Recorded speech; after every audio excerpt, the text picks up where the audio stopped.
What unexpected office blunder turned your workplace into a reality show?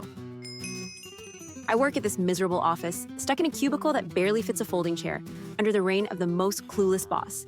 You know the type, the kind who thinks team building means forcing us to share embarrassing childhood stories over mandatory Zoom calls. Last week, during one of these excruciating sessions, our boss announced a surprise motivational exercise.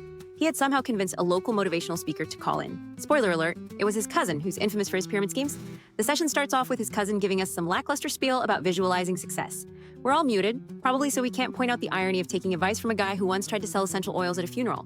Out of sheer boredom, I decided to start a group chat with my coworkers. It started simple. One meme about our boss's ridiculous tie collection, and suddenly it was a full-blown roast. Apparently, the group chat wasn't as private as we thought. Just as we were getting to our boss's infamous motivational emails that are more typo than content, the speaker's connection glitches, and the screen shares our chat. The entire presentation halts as our boss reads it all. Live. I mean, it was word for word ruthless. His face turned the color of a traffic light, somewhere between stop and slow down.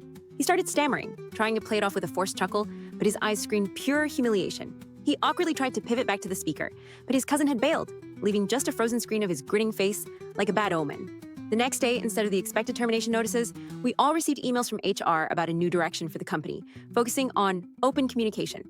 At this point, I can only assume our boss is considering a career change, like motivational speaking. The comments section of our internal site lit up, everyone speculating on what would happen next. So now, instead of hating my job, I'm just waiting for the next episode of Office Meltdown.